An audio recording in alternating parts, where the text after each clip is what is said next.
Hi everyone, स्वागत है आप सबका आपके अपने चैनल केयर्स क्लासेस में। आज के इस लेक्चर में हम सब देखेंगे क्लास 12th का फिजिक्स, जिसमें इसके पहले वाले लेक्चर में हम सब अपना किरण प्रकाशिकी का पूरा लेंस वाला पोर्शन कंप्लीट कर चुके हैं। लेंस से न्यूमेरिकल जो संबंधित है वो भी कंप्लीट कर चुके हैं। तो अब इसके आगे हम सब आज देखेंगे प्रकाशिक यंत्र ना, प्रकाशिक यंत्र जिसमें आपको सूक्ष्मदर्शी और दूरदर्शी ये पढ़ना है। तो सूक्ष्मदर्शी में दो प्रकार का सूक्ष्मदर्शी है, एक सरल सूक्ष्मदर्शी और एक संयुक्त सूक्ष्मदर्शी। और आपका दूरदर्शी में दो सूक्ष्म दूरदर्शी आपको पढ़ना है, एक खगोलीय दूरदर्शी और एक अपवर्तनीय दूरदर्शी। देखो वास्तव में क्या है, जो आपका सूक्ष्मदर्शी है, सूक्ष्मदर्शी क्या करता है, सूक्ष्मदर्शी और दूरदर्शी, हमें ये मेन दो हेडिंग इसमें पढ़ना है। अब सूक्ष्मदर्शी में दो सूक्ष्मदर्शी है, एक आपका सरल सूक्ष्मदर्शी और एक आपका संयुक्त सूक्ष्मदर्शी। और दूरदर्शी में दो दूरदर्शी आपको पढ़ना है, एक आपका खगोलीय दूरदर्शी, खगोलीय दूरदर्शी, और एक आपका परावर्तनीय, इसे बोलेंगे परावर्तनीय दूरदर्शी। खगोलीय को ही हम अपवर्तनीय बोलते हैं ना, खगोलीय दूरदर्शी बोलो या अपवर्तनीय दूरदर्शी बोलो, और जो दूसरा होगा वो परावर्तनीय दूरदर्शी होगा। तो सूक्ष्मदर्शी क्या करता है, नाम से ही स्पष्ट है, सूक्ष्म वस्तुओं को देखता है। दर्शी का मतलब देखना। तो ये छोटे छोटे सूक्ष्म वस्तुओं को, अत्यंत सूक्ष्म वस्तुओं को आप क्या करता है, इस सूक्ष्मदर्शी की सहायता से हम देखते हैं। जैसे दही, इन सब में आपको पता है कि आपके यूजफुल बैक्टीरियाज पाए जाते हैं ना, लाभकारी बैक्टीरिया होता है, वो आपको अपने इन आंखों से नहीं दिखाई देता है। उन्हें देखने के लिए आप किसका प्रयोग करोगे, सूक्ष्मदर्शी। तो छोटे वस्तुओं को देखने के लिए, छोटे वस्तुओं को बड़ा देखने के लिए हम लोग किसका प्रयोग करते हैं, सूक्ष्मदर्शी का प्रयोग करते हैं। और दूरदर्शी का प्रयोग हम लोग दूर वस्तुओं को देखने के लिए करते हैं। अब जैसे आपको यहाँ से चंद्रमा, तारे, इन सब का जो भी इमेज लेना होगा, तो आप क्या, वो तो बहुत दूर है, इसके लिए या तो आपको जाके चंद्रमा पे जाके देखो। वैसा तो पॉसिबल नहीं है कि कुछ आपको थोड़ा सा उसके बारे में कुछ भी अध्ययन करना है तो आप जाके चंद्रमा पे जाओगे। और मान लो चंद्रमा पे अब तो आप पहुंच चुके हो, लेकिन सभी तारों, नक्षत्रों, ग्रहों, इन सब पे आप नहीं पहुंच सकते हो। तो उनके लिए उनका आप फिगर कैसे लोगे, उनका इमेज कैसे बनाओगे आप, या उनके बारे में अध्ययन कैसे करोगे, दूरदर्शी की सहायता से। दूर स्थित वस्तुओं को हम लोग क्या करते हैं, देखते हैं। तो यहाँ से पृथ्वी से ही आप दूरदर्शी लगाओगे और आपको चंद्रमा का या ग्रह, नक्षत्र, इन सब का बड़ा इमेज, बड़ा मतलब इतना भी बड़ा नहीं, आपके अध्ययन लायक इतना इमेज आपको मिल जाएगा। बात समझ आ रहा है ना। तो सूक्ष्मदर्शी का प्रयोग हम लोग क्या करते हैं, छोटी वस्तुओं को, सूक्ष्म वस्तुओं को बड़ा देखने के लिए करते हैं। और दूरदर्शी का प्रयोग हम लोग दूर स्थित वस्तुओं को, दूर स्थित वस्तुओं का प्रतिबिंब बनाने के लिए, इनको देखने के लिए इनका प्रयोग करते हैं। बात समझ आ रहा है। अब इन सब, यही आपका मेन, यही दो हेडिंग है, इनमें दो हेडिंग, इनमें दो नहीं, यानी चार हेडिंग आपको मुख्य रूप से पढ़ना है। चारों सूक्ष्मदर्शी का किरण आरेख पढ़ना है कि इसमें प्रतिबिंब कैसे बनता है वो देखना है, इनका कार्यविधि जिसे हम बोलेंगे, फिर इनके लिए आवर्धन का सूत्र डिराइव करेंगे इनका। तो सब हेडिंग में हमें ये पढ़ना है, इनका सिद्धांत, कार्यविधि और इनका आवर्धन सूत्र, तीनों हेडिंग चारों में आपको पढ़ना होगा। तो सबसे पहले तो आप चैप्टर का नाम डालो, प्रकाशिक यंत्र, प्रकाशिक यंत्र। और प्रकाशिक यंत्र में कौन कौन सा प्रकाशिक यंत्र पढ़ना है आपको, सूक्ष्मदर्शी तथा दूरदर्शी। तो आप इसे लिखना, सूक्ष्मदर्शी और या तथा दूरदर्शी। सूक्ष्मदर्शी तथा दूरदर्शी। तो इन सब को पढ़ने से पहले हम सब देखते हैं दर्शन कोण। क्या होता है दर्शन कोण, कुछ बेसिक बातें आप उससे पहले सीख लो। दर्शन कोण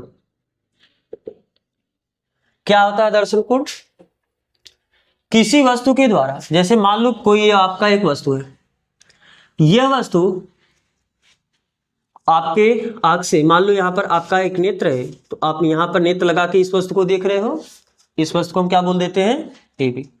ठीक है। इस वस्तु के द्वारा आपके आंख पर जो कोण बनता है उसी को हम लोग क्या कहते हैं, दर्शन कोण। मान लो इस वस्तु के द्वारा आपके आंख पर जो कोण अंतरित हुआ, ये कोण क्या है, थीटा।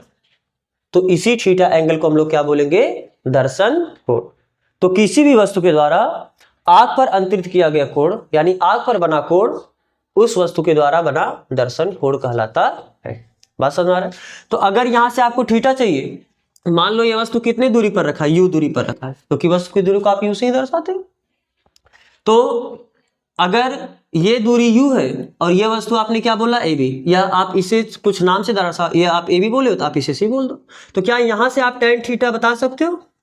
tan थीटा बराबर क्या होता है? लंब बटे आधार। तो कोण के सामने वाला लंब हुआ यानी AB, और आधार आपका क्या हुआ? AC। तो AB बटे AC ये आपका क्या हो जाएगा? दर्शन कोण। बात समझ में आ रहा है? तो मान ले अगर इस वस्तु की ऊंचाई h है और इसके द्वारा ये जो कितनी दूरी पर रखा, वस्तु की दूरी को आप सदा यूं ही मानते हो, तो क्या आप इसे लिख सकते हो ऐसा, tan थीटा बराबर AB का वैल्यू कितना है? h, और AC का वैल्यू क्या है? u। बात समझ में आ रहा है ना? तो यहां से आप थीटा, और आपको पता है कि किसी भी उसको जो आपके आग पर कोण बनता है ये अत्यंत छोटे कोण बनते हैं, बहुत बड़े बड़े कोण 30 अंश 60 अंश 50 अंश इतने बड़े कोण नहीं बनते हैं। बात समझ में आ रहा है? ये कोण अत्यंत क्या होते हैं? छोटे। और आपको कहीं हम स्मॉल एंगल अप्रॉक्सीमेशन करके बताए हैं कि जब थीटा बहुत छोटा हो, जब थीटा बहुत छोटा होने का मतलब अगर थीटा लगभग 0 के बराबर या 0 से थोड़ा बड़ा है लेकिन अत्यंत कम है, 1 अंश 2 अंश यहाँ तक कि 5 अंश तक है, तो उस केस में आप साइन थीटा को लगभग क्या लिखते हो? केवल थीटा लिखते हो। काश थीटा को कितना लिखते हो? 1 लिखते हो। और tan थीटा को आप क्या लिखते हो? थीटा लिखते हो। तो वहां पर आपको ये अप्रॉक्सीमेशन बताया गया कि अगर कोण बहुत छोटा होता है उस केस में हम साइन थीटा को थीटा, काश थीटा को 1 और tan थीटा को। तो अगर यहां पर भी एंगल बहुत कम है तो क्या हम इस tan थीटा को केवल थीटा लिख सकते हैं? नहीं लिख सकते हैं। तो थीटा बराबर आप क्या लिख सकते हो? h/u। ठीक। आप क्लास 10th में पढ़े हो मानव नेत्र, जो कि अब की बार आपके सिलेबस में मानव नेत्र के बारे में नहीं पढ़ना है, वहां पर रेटिना ये सब जानते हो कि किसी भी वस्तु का जो आपके आंख पर प्रतिबिंब बनता है कहां बनता है? रेटिना पर बनता है। और वस्तु सबसे स्पष्ट आपको कब दिखाई देती है? स्पष्ट दृष्टि की न्यूनतम दूरी। वहां पर आप निकट बिंदु और दूर बिंदु पढ़ते थे, तो निकट बिंदु क्या होता था? 25 सेंटीमीटर। निकट दृष्टि की न्यूनतम दूरी, स्पष्ट दृष्टि की न्यूनतम दूरी 25 सेंटीमीटर होती थी। तो निकट बिंदु वहां पर आप क्या बोलते थे? निकट बिंदु ऐसा बिंदु होता था वह आंख से निकटतम स्थित हुआ बिंदु जहां पर आप अपनी पूरी अधिकतम समंजस क्षमता का प्रयोग कर दो और स्पष्ट देख पाओ, वह क्या कहलाता है? बिंदु निकट बिंदु कहलाता है। फिलहाल आपको ये नहीं ख्याल होगा तो ये जरूर ख्याल होगा स्पष्ट दृष्टि का न्यूनतम दूरी ऐसा सुनते हो, और स्पष्ट सामान्य नेत्र के लिए स्पष्ट दृष्टि की न्यूनतम दूरी क्या होती है? 25 सेंटीमीटर। तो स्पष्ट दृष्टि की न्यूनतम दूरी को हम यहाँ पर डिनोट करेंगे सामान्यतः डी से। तो ये डी क्या बता रहा होगा? सामान्य नेत्र के लिए स्पष्ट दृष्टि की न्यूनतम दूरी को। बात समझ में आ रहा है ना? तो अगर इस वस्तु को हम स्पष्ट दृष्टि की न्यूनतम दूरी पर रखें, यानी ये जो दूरी u है ये किसके बराबर हो जाए? d के बराबर, यानी स्पष्ट दृष्टि की न्यूनतम दूरी के बराबर। तो इस केस में वस्तु तो आपका यही है ab, बोलो, और जो आंख पर ये कोण बनाएगा ये कोण बनाएगा, और ये कितनी दूरी पर रखा है? d दूरी पर रखा है। अब ये u दूरी, u क्या होता है आपका? सामान्य कोई भी दूरी हो सकता है, लेकिन हम बात करें अगर वस्तु आपका स्पष्ट दृष्टि की न्यूनतम दूरी पर रखा, उस समय जो आंख पर दर्शन कोण बनेगा उसे हम केवल थीटा से नहीं डिनोट करेंगे, किससे डिनोट करेंगे? थीटा नॉट से। बात समझ आ रहा है ना? और ये क्या हो जाएगा? h, मान लो वस्तु की लंबाई तो वही h ही है, वस्तु की ऊंचाई वही h है, तो h अपान u, और u किसके बराबर होगा? ये d के बराबर होगा। तो इस केस में हम ये बोलेंगे। बात समझ आ रहा है ना? तो ये सामान्य स्थिति पर, सामान्य दूरी पर रखे वस्तु के द्वारा आंख पर बना दर्शन कोण है, और ये जो दर्शन कोण है वह स्पष्ट दृष्टि की न्यूनतम दूरी पर वस्तु रखने पर आंख पर बना दर्शन कोण है। तो दर्शन कोण समझ में आ रहा है क्या होता है? किसी भी वस्तु के द्वारा जो आंख पर बना कोण होता है उसी कोण को हम लोग क्या कहते हैं? दर्शन कोण। तो आप इसे लिखो, हेडिंग डालो दर्शन कोण। तो दर्शन कोण में आप क्या लिखो? किसी वस्तु के द्वारा, किसी वस्तु के द्वारा नेत्र पर बने कोण को दर्शन कोण कहते हैं।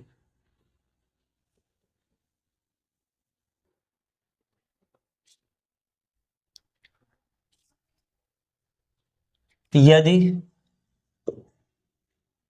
नेत्र से u दूरी पर रखे h ऊंचाई के वस्तु द्वारा नेत्र पर बना दर्शन कोण थीटा हो तो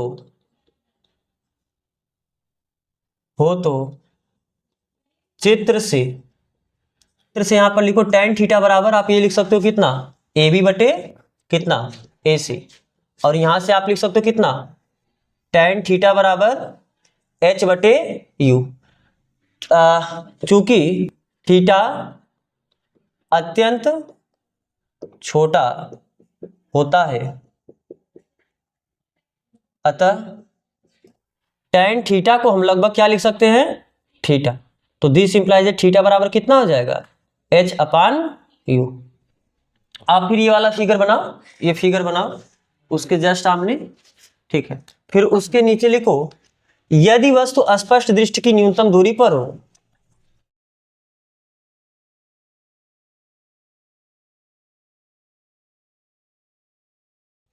न्यूनतम दूरी को डी से प्रदर्शित करोगे, न्यूनतम दूरी डी पर स्थित हो तो उस केस में हम ये थीटा को क्या लिखते हैं, कैसे दर्शाते हैं, थीटा नॉट से। तो थीटा नॉट बराबर क्या होगा, h/u की जगह हम क्या लिखेंगे, डी। ठीक है, आप इसे कॉपी करो, ऊपर आप लिख चुके होगे, ऊपर इरेज कर दे। चलो अब ध्यान से देखो, मान लो कि एक वस्तु है, अगर वस्तु की लंबाई फिक्स है, वस्तु की लंबाई ना बदलो, तो क्या वो आपके आंख पर दर्शन कोण अलग अलग कोण बना सकता है कि या एक ही कोण बनाएगा। हम वस्तु की लंबाई को नहीं बदल रहे, जैसे मान लो कि यही आपका वस्तु है, ये आपका वस्तु है, तो क्या ये वस्तु आपके आंख पर कुछ कोण बनाएगा। तो अगर इस वस्तु को हम कहीं भी रख दें, इस वस्तु की लंबाई नहीं बदल रही है, तो क्या इस वस्तु के द्वारा आपके आंख पर बना दर्शन कोण बदलेगा कि या वही रहेगा, कोण बदलेगा। क्यों, जब ये नजदीक रहेगा तो आपको ज्यादा आपके आंख पर बड़ा कोण बनाएगा, और जब ये दूर होगा, जैसे जैसे आपके आंख से ये दूर होता जाएगा, आपके आंख पर इसके द्वारा बना कोण क्या होता जाएगा, कम कम होता जाएगा। कैसे, ध्यान से देखना, मान लो कि ये आपका क्या है, नेत्र है। अब वही वस्तु है ए बी, वो यहां रखा है, और सेम यही वस्तु है ए बी, लंबाई उतना ही है, और ये थोड़ा क्या हुआ, दूर पे रखा। मान लो ये u1 दूरी पर रखा है, और अब ये u2 दूरी पर रखा है। तो जब पहले स्थिति में वे कितना कोण बना रहा था, मान लेते हैं कितना कोण बना रहा है, थीटा, और दूसरी स्थिति में कितना कोण बना रहा है, तो क्या ध्यान से देखो, θ2 कम हुआ कि नहीं कम हुआ, θ1 से। बात समझ में आ रहा है कि नहीं। यानी अगर वस्तु की दूरी ज्यादा होगी तो उसके द्वारा आपके आंख पर बना कोण, दर्शन कोण क्या होगा, कम होगा। बात समझ में आ रहा है ना। और दर्शन कोण कम होने से, क्योंकि जितना बड़ा आपके आंख पर दर्शन कोण बनेगा, वस्तु उतना ही बड़ा आपको दिखाई देगा। तो अगर वस्तु के द्वारा, जब वस्तु को आप दूर लेते जाओगे, उसके द्वारा आपके आंख पर बना दर्शन कोण क्या होता जाएगा, कम होता जाएगा, और वही वस्तु आपको क्या होती जाएगी, छोटी दिखाई देती जाएगी। और सही बात है, कोई वस्तु अगर पास में हो, हेलीकॉप्टर आप देखते हो, एरोप्लेन देखते हो, कितना बड़ा होता है, लेकिन जब वो ऊपर उड़ता है तो आपको कितना छोटा दिखाई देता है। क्यों, क्योंकि जब नजदीक था तो आपके आंख से उसकी दूरी कम थी, और दूरी कम होने की वजह से, जब दूरी कम होती है तो आंख पर बना दर्शन कोण क्या होता है, ज्यादा होता है, और जब दूरी बढ़ जाती है तो आंख पर बना दर्शन कोण क्या हो जाता है, छोटा हो जाता है। तो इसलिए आप इस पॉइंट को भी नोट करना उसी के नीचे, कि यदि u1 ये बड़ा होगा u2 से, यानी वस्तु की दूरी, u1 आपका कम है ना, वस्तु की दूरी कम है, और यहां पर वस्तु की दूरी ज्यादा है, तो दिस इंप्लाइज दैट θ1 भी कम होगा और θ2 ज्यादा होगा। यानी दूर स्थित वस्तु के द्वारा, दूर स्थित वस्तु के द्वारा आंख पर बना दर्शन कोण, बना दर्शन कोण निकट स्थित वस्तु द्वारा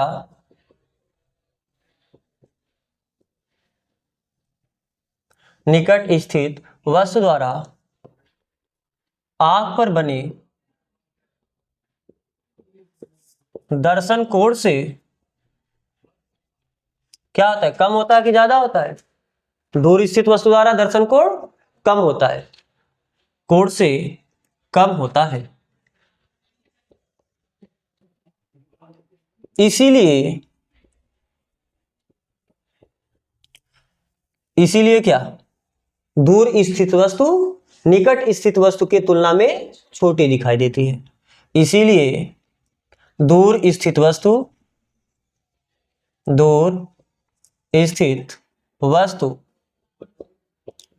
निकट स्थित वस्तु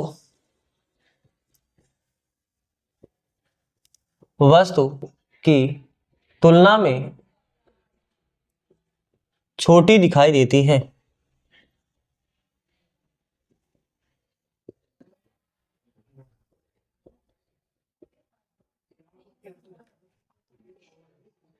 ठीक है,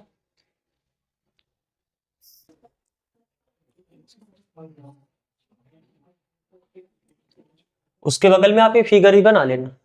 अब अगला हेडिंग, अब देखो हमें पढ़ना वास्तव में इस चैप्टर में क्या है, प्रकाशिक यंत्र। प्रकाशिक यंत्र में आपको 4 प्रकार पढ़ना है, और आप जितने प्रकाशिक यंत्र पढ़ोगे, आपको बताया ना कि आप सभी प्रकाशिक यंत्र में क्या पढ़ोगे, आवर्धन क्षमता पढ़ोगे। आवर्धन क्षमता में क्या होगा, जैसे मान लो ये वस्तु है, अगर आप छोटी वस्तु का बड़ा प्रतिबिंब देखोगे, जरूरी नहीं कि आप हमेशा एकदम अत्यंत छोटे छोटे वस्तु का प्रतिबिंब देखो।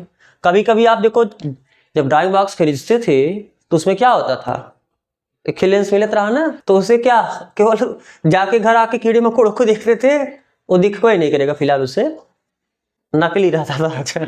मान लो जो असली लेंस रहेगा उससे आप क्या करोगे, हमेशा क्या छोटे वस्तुओं को, सूक्ष्म वस्तुओं को देखोगे, बड़े वस्तुओं को भी तो आप उससे देखते हो ना।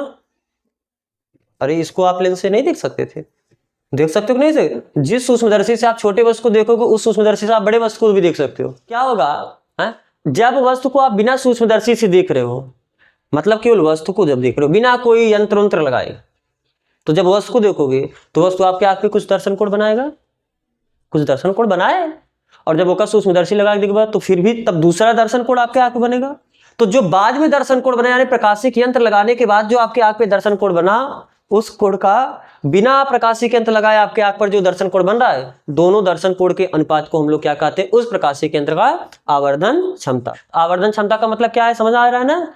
प्रकाशिक यंत्र यानी यंत्र लगाने के बाद आपके आंख पर बना दर्शन कोण, और यंत्र लगाने के बाद कौन दर्शन कोण बनाएगा, जो अंतिम प्रतिबिंब। अब उस वस्तु का जो अंतिम प्रतिबिंब बना वो आपके आंख पर कितना दर्शन कोण बनाएगा, वो दर्शन कोण का किसके साथ अनुपात, बिना यंत्र लगाए सीधा सिंपल वस्तु के द्वारा जो आपके आंख पर दर्शन कोण बन रहा था, उस दर्शन कोण का जो अनुपात होगा, इन्हीं दोनों कोणों के अनुपात को हम क्या बोलेंगे, आवर्धक क्षमता। प्रकाशिक यंत्र की आवर्धन क्षमता। बात समझ आ रहा है ना? तो आप इसे कॉपी कर चुके होंगे। तो अब हम बढ़ते हैं अगले हेडिंग की तरफ। तो आपको फाइनली इसमें पढ़ना क्या है, प्रकाशिक यंत्र। तो अब चारों प्रकाशिक यंत्र पढ़ने से पहले चारों प्रकाशिक यंत्र में आपको एक हेडिंग सब में पढ़ना होगा, उस प्रकाशिक यंत्र की आवर्धन क्षमता। तो हम सबसे पहले देख लेते हैं किसी भी यंत्र की आवर्धन क्षमता होती क्या है। तो आप हेडिंग डालो, प्रकाशिक यंत्र की आवर्धन क्षमता। प्रकाशिक यंत्र की आवर्धन क्षमता। आवर्धन क्षमता क्या होता है, आवर्धन क्षमता प्रकाशिक यंत्र की? ध्यान से देखो, जैसे मान लो कि एक आपका वस्तु है, h ऊंचाई का कोई एक वस्तु है, और यह आपके आंख से कितनी दूरी पर रखा है, मान लेते हैं स्पष्ट दृष्टि की न्यूनतम दूरी d पर रखा है। तो क्या ये आपके आंख पर कुछ दर्शन कोण बनाएगा? जो दर्शन कोण बना रहा है हम इसे क्या बोलते हैं, थीटा नॉट। अभी आपको बताया ना कि जब वस्तु स्पष्ट दृष्टि की न्यूनतम दूरी पर स्थित होता है, उस केस में आपके आंख पर बने दर्शन कोण को हम लोग क्या बोलते हैं, थीटा नॉट। इस केस में आपको पता है कि थीटा नॉट कितना होता है, h/d। ठीक है, लेकिन जब अब इसी वस्तु को, क्योंकि आपको दो प्रकाशिक यंत्र पढ़ना है, एक सूक्ष्मदर्शी एक दूरदर्शी। तो सूक्ष्मदर्शी क्या करता है, छोटी वस्तुओं का प्रतिबिंब बड़ा बना के दिखा देता है। तो यानी जब आप इसी वस्तु का प्रतिबिंब बनाओगे, किसके द्वारा, प्रकाशिक यंत्र लगाने के बाद जब देखोगे, तो प्रकाशिक यंत्र का जो अंतिम प्रतिबिंब होगा वो आपके नेत्र पर कुछ कोण बनाएगा कि नहीं बनाएगा। तो उस प्रकाशिक यंत्र लगाने के बाद आपके आंख पर जो कोण बनेगा, उस स्थिति में मान लेते हैं दर्शन कोण कितना बन रहा है, थीटा। तो इन्हीं दोनों कोणों के अनुपात को हम लोग क्या बोलते हैं, उस प्रकाशिक यंत्र की आवर्धन क्षमता।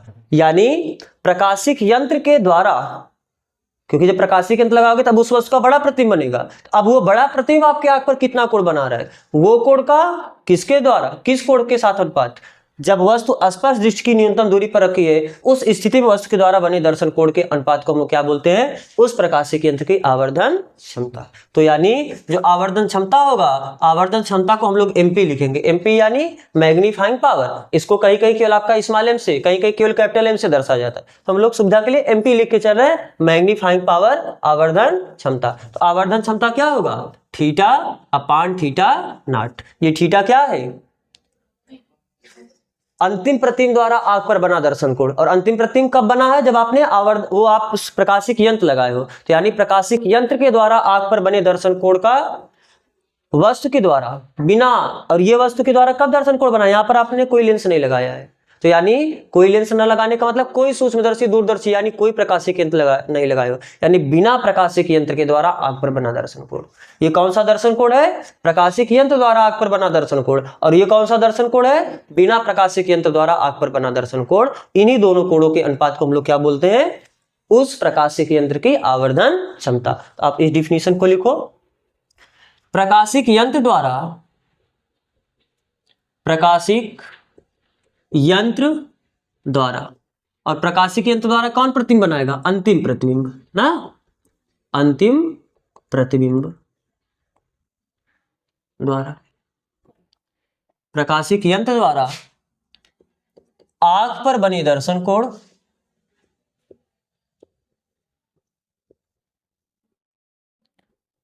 तथा बिना प्रकाशिक यंत्र के,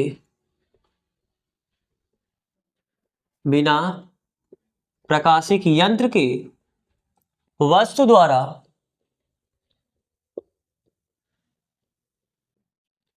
आग पर बने दर्शन कोण, बने दर्शन कोण के अनुपात को उस प्रकाशिक यंत्र की आवर्धन क्षमता कहते हैं, उस प्रकाशिक यंत्र की आवर्धन क्षमता कहते हैं। जबकि जो ये वस्तु आप लिखो, ये वस्तु कहां स्थित हो, स्पष्ट दृष्टि की न्यूनतम आप लिख लो, जबकि वस्तु स्पष्ट दृष्टि की, स्पष्ट दृष्टि की न्यूनतम दूरी पर स्थित हो, इसे एम पी से, या आप इसे मत लिखो, इसे किससे प्रदर्शित करते हो, क्योंकि अलग अलग जगह आपको अलग अलग मिलेगा। तो आप उसके नीचे लिखो अर्थात थीटा बराबर, अर्थात एमपी बराबर थीटा अपान थीटा नॉट। और ये थीटा क्या है, इसको आप हिंदी में परिभाषित करो,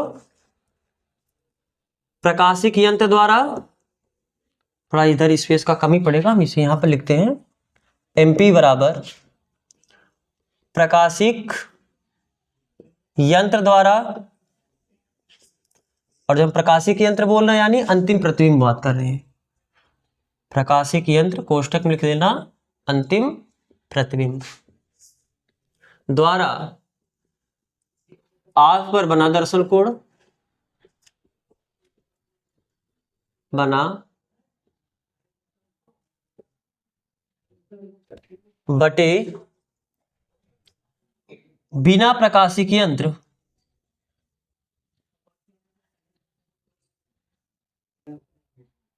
यानी स्पष्ट दृष्टि की न्यूनतम दूरी। और इसे आप सीधा इतना बार बार पूरा स्पष्ट दृष्टि की न्यूनतम दूरी ना लिख के क्या लिख सकते हो, डी, डी पर रखी वस्तु, वस्तु द्वारा आग पर बना दर्शन कोण। तो क्या आपको ये परिभाषा समझ में आ रहा है ना, प्रकाशिक यंत्र द्वारा आग पर बना दर्शन कोण तथा बिना प्रकाशिक यंत्र द्वारा आग पर बने दर्शन कोण के अनुपात को हम लोग क्या बोलते हैं, उस प्रकाशिक यंत्र की आवर्धन क्षमता।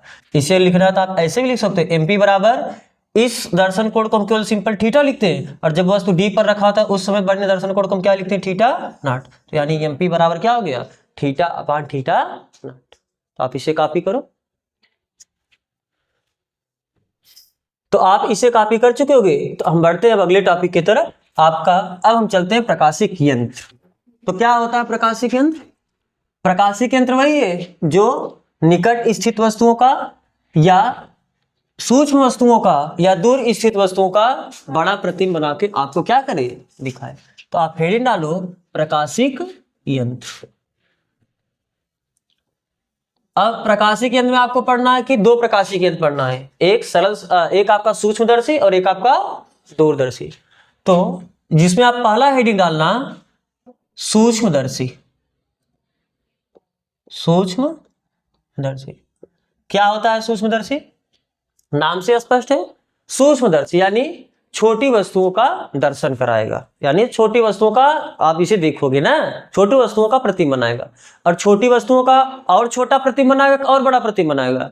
और छोटा प्रतिबिंब बनाना है तो फिर सूक्ष्मदर्शी का को लगाएंगे, सीधी सी बात है। और बड़ा प्रतिबिंब बनाना है, और कैसा बड़ा? क्योंकि आपने उत्तल लेंस में पढ़ा है, जब आप किसी भी वस्तु का प्रतिबिंब बनाने का प्रयास करोगे, कैसा प्रतिबिंब बनाने का प्रयास करोगे? छोटा प्रतिबिंब बनाने मतलब सीधा प्रतिबिंब आप देखना चाहोगे, उल्टा प्रतिबिंब देखना चाहोगे? सीधी सी बात है, सीधा प्रतिबिंब देखना चाहोगे। और सीधा प्रतिबिंब कब किस स्थिति में बनता है? उत्तल दर्पण में ख्याल है, उत्तल लेंस में ख्याल है, कब? जब वस्तु फोकस और ध्रुव के बीच में स्थित हो। यही आपका सरल सूक्ष्मदर्शी यही होगा, सरल सूक्ष्मदर्शी पूरा यही है। जो आपको सूक्ष्मदर्शी में दो सूक्ष्मदर्शी पढ़ना है, एक सरल और एक संयुक्त। इसी के बारे में पहले लिख लो। सूक्ष्मदर्शी एक ऐसा प्रकाशिक यंत्र है, सूक्ष्मदर्शी एक ऐसा प्रकाशिक यंत्र है, एक ऐसा प्रकाशिक यंत्र है जो अत्यंत छोटी वस्तुओं का, जो अत्यंत छोटे वस्तुओं का बड़ा तथा आभासी प्रतिबिंब बनाता है। इसीलिए हम इसे क्या करते हैं, आवर्धक लेंस भी कहते हैं। आवर्धक का मतलब बड़ा बनाना ना, तो आप लिख लो ये पॉइंट, इसे आवर्धक लेंस भी कहते हैं, इसे आवर्धक लेंस भी कहते हैं। सूक्ष्मदर्शी जो आपका है यह दो प्रकार का होता है, एक सरल सूक्ष्मदर्शी और एक संयुक्त सूक्ष्मदर्शी। तो हम देखते हैं इसमें सबसे पहला हेडिंग डालो सरल सूक्ष्मदर्शी। सरल सूक्ष्मदर्शी के बारे में अगर आपको लिखना होगा तो मैंने अभी आपको बोला कि आप वही लिखोगे जो आप सूक्ष्मदर्शी के बारे में लिखे हो, ठीक है। यानी सरल सूक्ष्मदर्शी एक ऐसा प्रकाशिक यंत्र होता है जो बस वहां पर जो आप अत्यंत छोटे लिखो, आप अत्यंत छोटे न लिखे, केवल छोटे लिख देना, जो छोटे वस्तुओं का बड़ा तथा आभासी प्रतिबिंब बनाता है। और एक लाइन और बोलना है तो आप इसमें और बोल सकते हो सीधा भी। अभी आप देखोगे इसमें तो सरल सूक्ष्मदर्शी एक ऐसा यंत्र है जो छोटे वस्तुओं का सीधा, बड़ा तथा आभासी प्रतिबिंब बनाता है। और इसीलिए हम इसे आवर्धक लेंस भी कहते हैं, क्योंकि ये छोटी वस्तु का प्रतिबिंब क्या करके बनाता है, बड़ा करके बनाता है। तो जब बड़ा प्रतिबिंब बनाता है आवर्धित करके बनाता है, आवर्धित मतलब बड़ा करके बनाना, तो इसीलिए हम इसे क्या बोलते हैं, आवर्धक लेंस भी कहते हैं। तो सबसे पहले हम चलते हैं इसके संरचना पे। संरचना मतलब इसका बनावट कैसे होता है, इसका स्ट्रक्चर कैसे होता है। तो आप इसमें भी सबसे पहले हेडिंग डालोगे क्या, संरचना। संरचना तो क्या होता है वास्तव में, जैसे आपका मान लो कोई एक लेंस है, जैसे देखो वास्तव में क्या है कि आपका एक उत्तल लेंस होगा ना, उत्तल लेंस होने, और आपको पता है उत्तल लेंस क्या होता है, वो कुछ उत्तल लेंस का स्ट्रक्चर इस तरीके से होता है, वो किनारों पे देखो पतला होता है और बीच में देखो इस साइड थोड़ा क्या होता है, ऐसे उभरा हुआ होता है। तो उस उत्तल लेंस को हम लोग क्या कहते हैं, एक फ्रेम में बंद कर देते हैं, यानी एक छल्ले में कस देते हैं। तो वास्तव में क्या है, आपका जो सरल सूक्ष्मदर्शी है एक कम फोकस दूरी वाला उत्तल लेंस होता है, जिसे आप क्या करते हो, एक गोल छल्ले में क्या कर देते हो, कस देते हो। और इसे पकड़ने के लिए हम इसमें क्या करते हैं, इस गोल छल्ले में एक इस तरीके से एक हत्था लगा देते हैं। बात समझ में आ रहा है ना। तो अब आप इस तरीके से इसे आगे पीछे कहीं भी करके देख सकते हो। तो सरल सूक्ष्मदर्शी की संरचना में आप क्या लिखोगे कि यह एक कम फोकस दूरी वाला कम फोकस दूरी वाला उत्तल लेंस होता है, उत्तल लेंस होता है जो एक गोल छल्ले में, गोल छल्ले में कसा होता है। इसे पकड़ने के लिए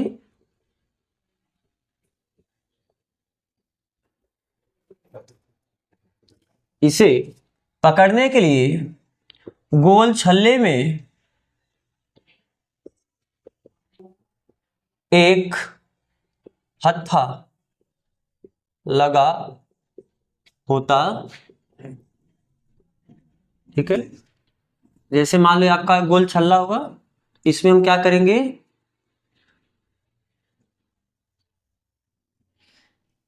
इस तरीके से एक लेंस लगा देंगे और ये लेंस कैसा होना चाहिए, उत्तल लेंस। तो ये आपका क्या हुआ, ये आपका गोल छल्ला है ना? और ये आपका है लेंस, ये जो पूरा ये चीज दिख रहा है ये क्या है, लेंस। और इसे पकड़ने के लिए ये मैंने क्या लगाया है, एक हत्था। तो आप इससे पकड़ के कहीं भी देख सकते हो। तो ये उसका संरचना, आप इस फिगर को बनाना है तो आप इसे पहले बना लो। अब हम चलते हैं इसके सिद्धांत पे ना। क्या है इसका सिद्धांत, इसका पूरा सिद्धांत वही है जो लेंस की आप छठी स्थिति पढ़े हो। लेंस, उत्तल लेंस द्वारा जब आप प्रतिबिंब का बनना देखे तो उसमें छठी स्थिति में आपने क्या देखा है, वस्तु को कहां रखते हो, फोकस और ध्रुव के बीच में।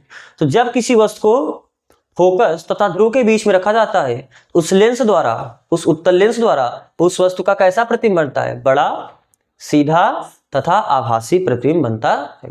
क्योंकि प्रतिबिंब बड़ा बनता है इसलिए हम इसे क्या करते हैं, आवर्धक लेंस भी कहते हैं। तो ये इसके सिद्धांत में है। तो सिद्धांत क्या है कि कहां वस्तु रखोगे कैसा प्रतिबिंब बनता है ना, तो इसी सिद्धांत पे काम ही करता है। तो जब इस लेंस को आप पकड़ के ऐसे ले जाके रखोगे कि ताकि जैसे मान लो इस पे लिखी वस्तु को या लिखी लेटर को आपको पढ़ना है, तो आप क्या करो, इसे ले जाके ऐसे रखो कि ताकि यह जो आपका लिखा हुआ अक्षर है, लिखा हुआ शब्द है, इसके फोकस के पहले आ जाए। तो जब इसके फोकस के पहले आ जाएगा तो क्या हो जाएगा, इसका प्रतिबिंब आपको बड़ा दिखाई देगा। बात समझ आ रहा है ना। तो आप इसके सिद्धांत में लिखो कि सरल सूक्ष्मदर्शी का सिद्धांत यह है कि सरल सूक्ष्मदर्शी का सिद्धांत यह है कि जब किसी वस्तु को,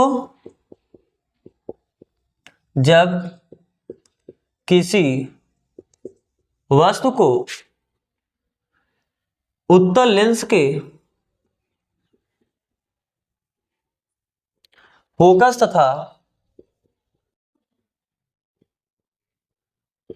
ध्रुव के बीच रखा जाता है तो उस वस्तु का लेंस द्वारा सीधा, आभासी तथा वस्तु से बड़ा प्रतिबिंब बनता है। क्योंकि इस स्थिति में प्रतिबिंब बड़ा बनता है, प्रतिबिंब बड़ा, बड़ा यानी आवर्धित,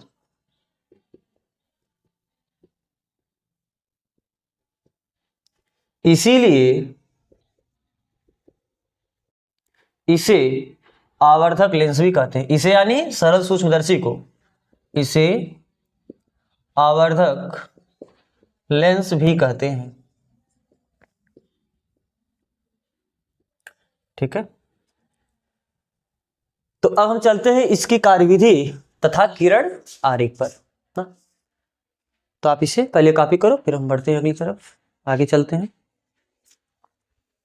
तो आप इसे कॉपी कर चुके होगे, तो अब हम चलते हैं इसके कार्यविधि तथा किरण आरेख पर। देखो इसका कार्यविधि जो होगा उसे आपको कुछ नहीं करना, जो इसका फिगर बनेगा उसी फिगर को देख के प्रकाश कहां से गया, कहां कटा, कहां से गया, कहां कटा, कहां पर रखी, उसका प्रतिबिंब यहां बना, यही सब आपको पूरा डिटेल देना है उसके कार्यविधि में। यानी सबसे पहले इसका किरण आरेख देखो, तो किरण आरेख को ही देख देख के हम इसका क्या लिखेंगे, कार्यविधि लिखेंगे।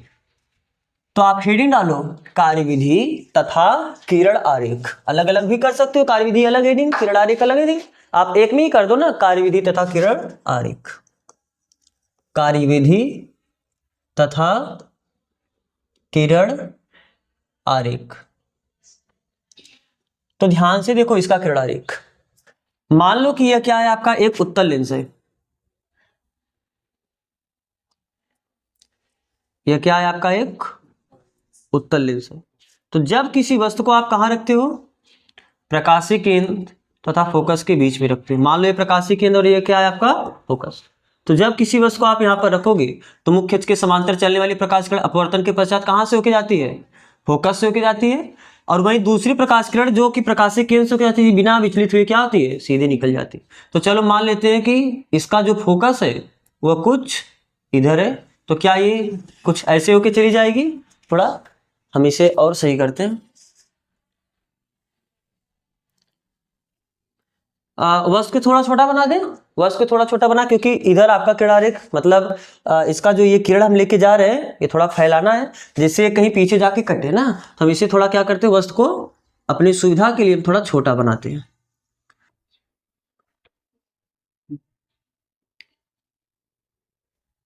ठीक है, तो अब देखो मुख्य अक्ष के समांतर चलने वाली प्रकाश किरण अपवर्तन के पश्चात कहां से होके चली जाएगी, फोकस होके चली जाएगी।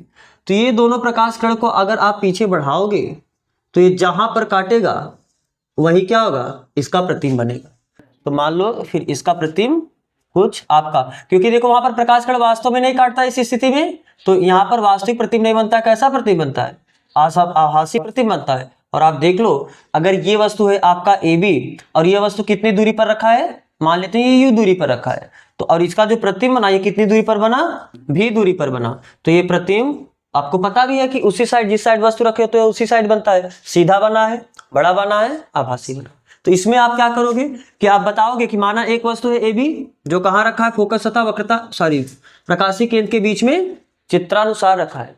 तो वस्तु के शीर्ष बी से चलने वाला प्रकाश का किरण, तो आप इसे नाम दे दो ए बी सी, तो आप इसे बोल दो डी। तो वस्तु के शीर्ष बी से चलने वाला प्रकाश, मुख्य अक्ष के समांतर चलने वाला प्रकाश किरण बी डी अपवर्तन के पश्चात कहां से हो जाता है, लेंस के, ये आपका है प्रथम फोकस, वो आपका है द्वितीय फोकस, लेंस के द्वितीय फोकस F2 से होके जाता है।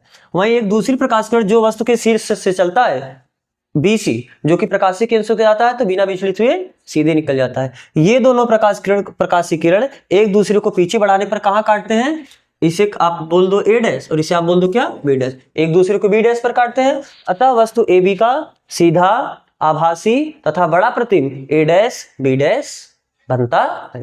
ये इसका क्या है, कार्यविधि है। बात समझ में आ रहा है ना, बस आपको किरण आरेख के बारे में बताना है कि कहां से किरण गया और कहां से होके गया। तो चलिए लिखो आप, माना एक वस्तु, माना एक वस्तु ए बी लेंस के सम्मुख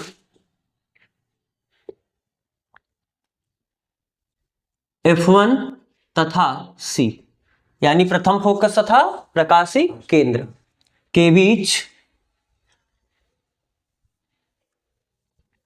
चित्रानुसार रखा है, चित्रानुसार रखा है।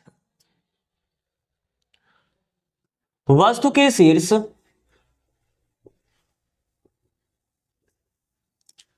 B से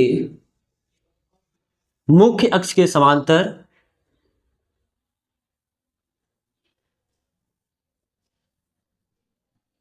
चलने वाला प्रकाश किरण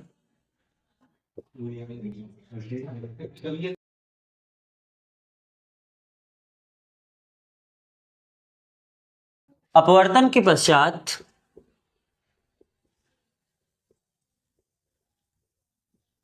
कहां से होके गया? लेंस के द्वितीय फोकस, लेंस के द्वितीय फोकस F2 से होकर जाता है।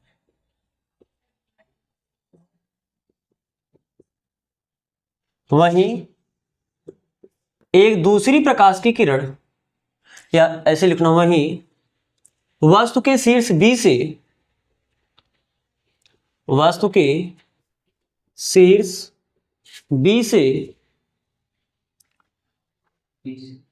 चलने वाली प्रकाश की किरण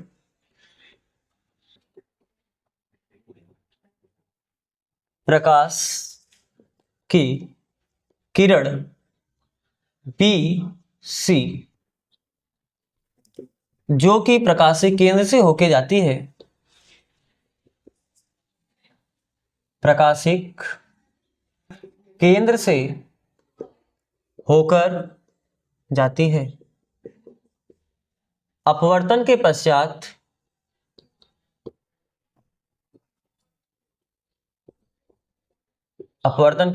क्या हुआ? बिना विचलित हुए सीधी निकल गई, बिना विचलित हुए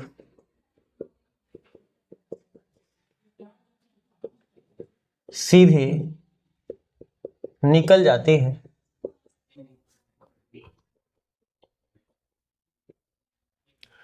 ये दोनों प्रकाश किरण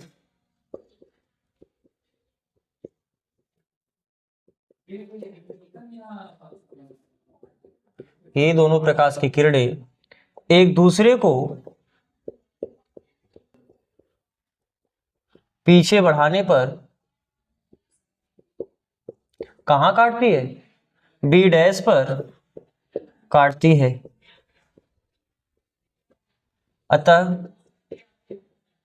वस्तु AB का सीधा आभासी तथा बड़ा प्रतिबिंब A', B' चित्रानुसार बनता है।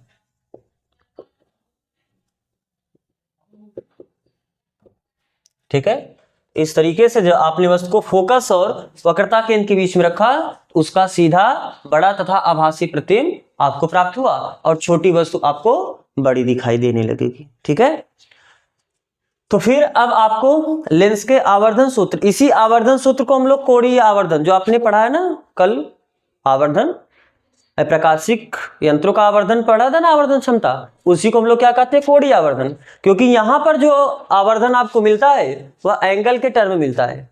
अरे आंख पर बना दर्शन कोण एक प्रकार का कोण ही तो है, दर्शन कोण भी एक प्रकार का कोण ही होता है। तो आपको जो आवर्धन मिलता है वो कोण के पदों में मिलता है, कोण के टर्म में आप निकालते हो उसे, इसलिए इस आवर्धन क्षमता को हम लोग कोणीय आवर्धन भी कहते हैं। आप ये बात याद रखना, अगर आपको कहीं वर्ड मिलेगा कोणीय आवर्धन तो आप समझ जाना वो इसी आवर्धन क्षमता का ही बात हो रहा है।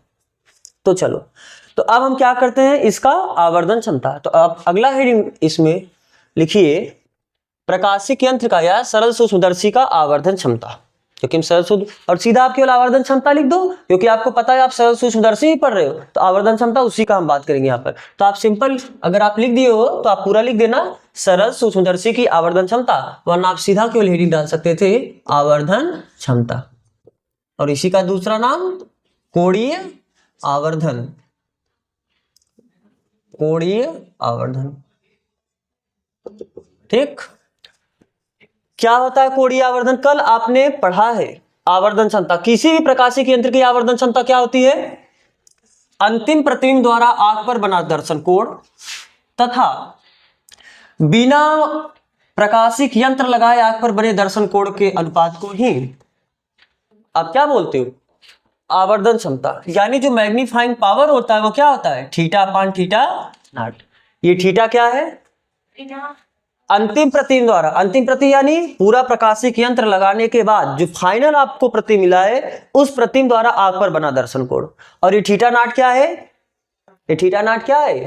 बिना लेंस से कुछ आवर्धन आप प्रकाशिक यंत्र लगाए, केवल सिंपल वस्तु द्वारा जो आपके आंख पर कोण बन रहा था। और शर्त है कि उस केस में वस्तु आप कहां रख के देख रहे होगे? स्पर्श दृष्टि की न्यूनतम दूरी पर। जब हम थीटा नॉट लेते हैं तो थीटा नॉट क्या है, वस्तु द्वारा आंख पर बना दर्शन कोण, लेकिन वस्तु कहाँ रखा हो, अस्पष्ट दृष्टि की न्यूनतम दूरी पर। तो पहले चलो मान लेते हैं इसे, चूंकि एमपी बराबर थीटा अपान थीटा नॉट होता है, लेट्स इक्वेशन नंबर फर्स्ट। तो आप बताओ चूंकि थीटा कैसे निकालोगे, आपको पता है ना कि tan थीटा ही थीटा होता है, यहां पर कोण बहुत छोटा होता है इसलिए हम लोग tan थीटा को क्या लिख देते हैं, थीटा। अब ध्यान से देखो, आपका नेत्र कहीं यहीं पर होगा ना, आप यहीं से क्या कर रहे होगे, देख रहे होगे, तो इस प्रतिबिंब द्वारा आपके आंख पर कितना कोण बनेगा, यही कुछ कोण बनेगा कि नहीं बनेगा, अरे इस प्रतिबिंब द्वारा आंख पर यही कोण बना कि नहीं बना, बात समझ में आ रहा है। तो ये कोण आप कैसे बताओगे, चलो आप हम बात करते हैं, चूंकि tan थीटा बराबर क्या होता है, tan थीटा बराबर लंब बटे, तो लंब कितना है, अरे हम इस त्रिभुज में tan थीटा लगा रहे हैं, चाहे आप इस पूरे बड़े त्रिभुज में tan थीटा लगाओ, चाहे इस छोटे त्रिभुज में tan थीटा लगाओ, क्योंकि इस त्रिभुज में भी कोण थीटा बनेगा और इस पूरे बड़े त्रिभुज में भी कोण थीटा ही बनेगा। तो हम इस त्रिभुज से बात करते हैं, तो इस त्रिभुज में बताओ tan थीटा बराबर लंब बटे आधार, तो कोण के सामने वाला लंब, तो लंब कितना हुआ AB, और आधार आपका क्या है AC, और AC है कितना, तो क्या इसे हम माइनस यू ले लें, क्योंकि हम चिन्ह के सही तब लेके चलेंगे, वस्तु इधर रखा है तो आपका क्या आ जाएगा माइनस यू। चलो तो हम tan थीटा, इसी को हम लोग क्या लिख देते हैं थीटा, tan थीटा को तो थीटा लिखते हो ना, तो थीटा बराबर आपको क्या मिला AB बटे माइनस यू, ठीक है। अब आपको थीटा नॉट निकालना, इसे मान लेते हैं समीकरण नंबर 2। तो जो थीटा बराबर AB बटे माइनस यू मिला, थीटा मिला, अब आप थीटा नॉट निकालो। तो थीटा नॉट होता क्या है, केवल सिंपल वस्तु द्वारा, अगर वस्तु की केवल आप देख रहे हो तो आपके आंख पर बना जो दर्शन कोण होता है वह आपका क्या होता है थीटा नॉट, लेकिन यह जो वस्तु है ये कहां रखा हो, अस्पष्ट दृष्टि की न्यूनतम दूरी यानी डी पर, यानी वही वस्तु है, अगर यहां पर वस्तु ए बी था तो अभी भी वस्तु ये क्या हो ए बी हो, बस वो वस्तु आपके आंख पर जितना कोण बना रहा था वही तो आपका होता है थीटा नॉट। तो यहां से बताओ tan थीटा नॉट बराबर, और tan थीटा नॉट को हम लगभग क्या लिख देंगे थीटा नॉट, तो tan थीटा नॉट बराबर लंब बटे आधार, तो लंब कितना है आपका ए बी और आधार आपका क्या है डी, और ये डी ना लिख के हम क्या लिखेंगे, क्योंकि आप वस्तु यहां पर है, और सॉरी वस्तु आपका ये है और आप यहां से देख रहे हो, तो प्रकाश इस डायरेक्शन में चल रहा होगा और आप इधर चलोगे तो विपरीत जब चलते हो तो क्या लेते हो माइनस। अरे जितने भी आप दूरी को मापोगे, आपका आंख लेंस आपके आंख में है ना, तो लेंस आंख के में है तो लेंस का प्रकाशीय केंद्र यहीं पर होगा, तो समस्त दूरियां आप प्रकाशीय केंद्र से ही मापते हो, तो प्रकाश वस्तु से आंख की तरफ चलता है, तो प्रकाश वस्तु से आंख की तरफ चला है और आप दूरी इस डायरेक्शन मापे हो, तो मापे गए डायरेक्शन की विपरीत दिशा में मापी गई को आप माइनस लेते हो, इसलिए हम इसे डी ना लिख के क्या लिखेंगे माइनस डी। तो मान लेते हैं इसे समीकरण नंबर 3। तो ये दोनों वैल्यू ले जाके समीकरण 1 में रखो, तो from equation first second and third, या आप ऐसे भी लिख सकते हो समीकरण 1 में समीकरण 2 तथा 3 का मान रखने पर, तो क्या हो जाएगा magnifying power equal to theta, theta का वैल्यू कितना है ए बी बटे माइनस यू बटे थीटा नॉट का वैल्यू कितना है ए बी बटे माइनस डी, तो माइनस से माइनस कैंसिल हुआ और ये ए बी से ए बी भी कैंसिल हो जाएगा, तो यहां से आपको मैग्नीफाइंग पावर कितना मिला माइनस माइनस कैंसिल और डी ऊपर जाएगा, तो क्या डी अपान यू मिला कि नहीं मिला। तो यानी जो सरल सूक्ष्मदर्शी होता है उसकी सामान्य स्थिति में जो आवर्धन क्षमता होती है वो क्या होती है डी अपान यू।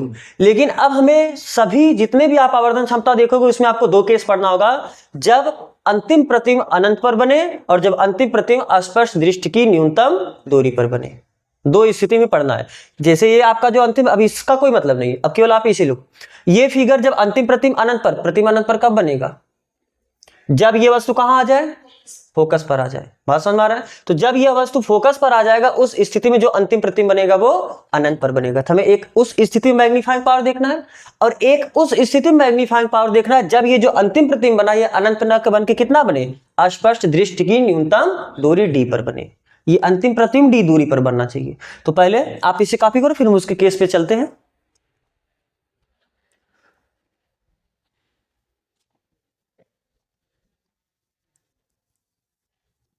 तो आप इसे फिगर दोनों फिगर को आप बना लेना, ठीक है, आप इस दोनों फिगर को बनाना।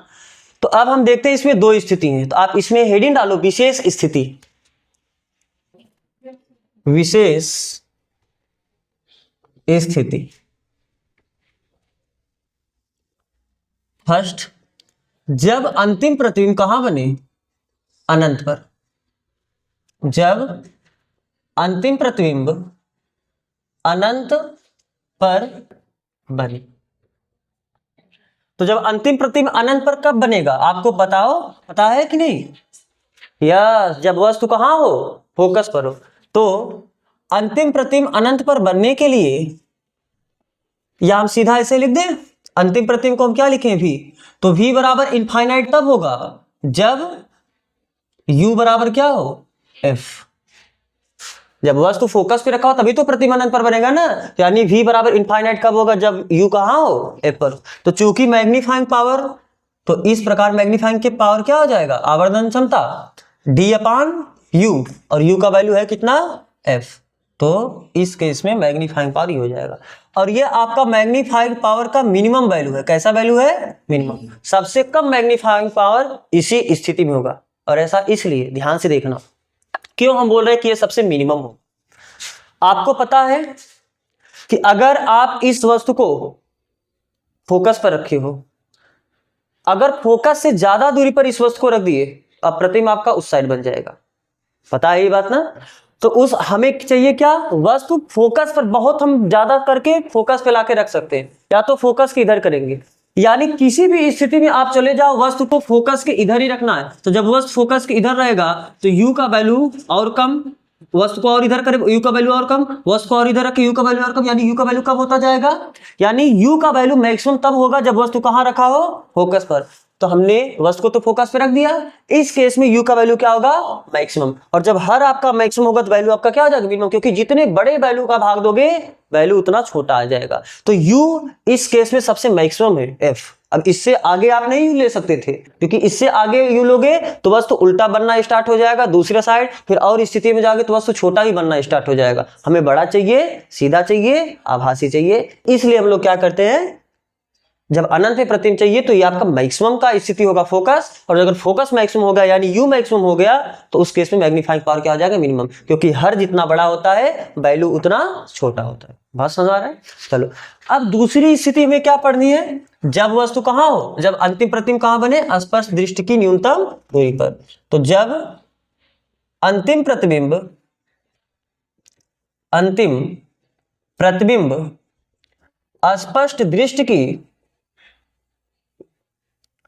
न्यूनतम दूरी पर बने, न्यूनतम दूरी पर बने। तो जब अंतिम प्रतिबिंब न्यूनतम दूरी पर बनेगा उस स्थिति में क्या होगा, क्योंकि हमें चाहिए क्या, मैग्नीफाइंग पावर चाहिए, और मैग्नीफाइंग पावर का फार्मूला आपने क्या देखा है, d अपान u।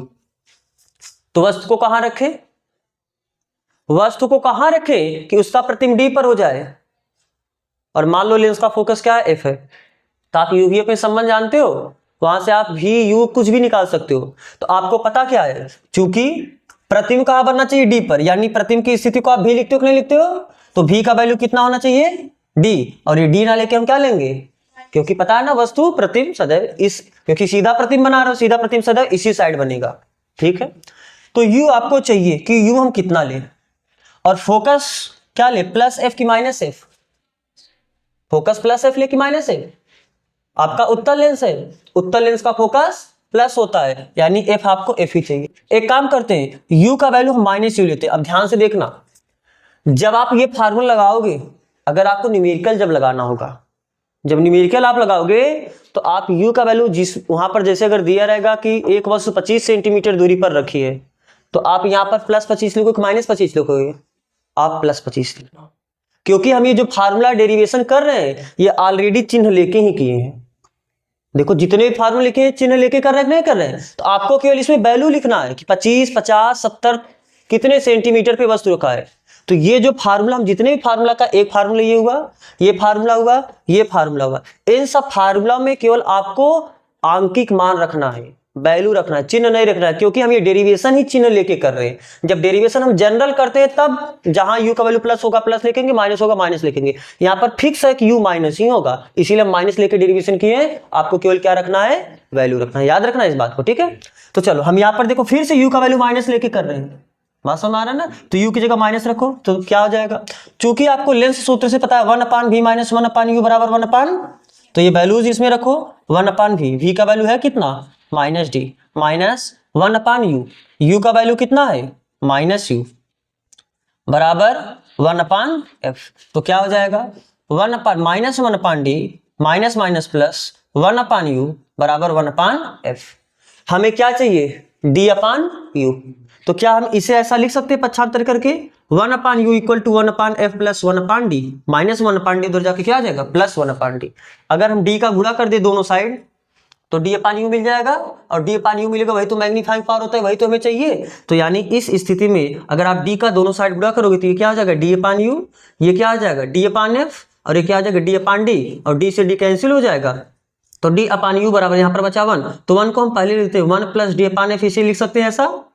बोलो ये d से d कैंसिल हुआ तो 1 हो जाएगा, 1 को हमने पहले लिख दिया, इसको हमने बाद में लिख दिया। और d अपान यू यही होता क्या है मैग्नीफाइंग पावर, यानी इस स्थिति में आवर्धन क्षमता कितना आया 1 प्लस डी अपान एफ।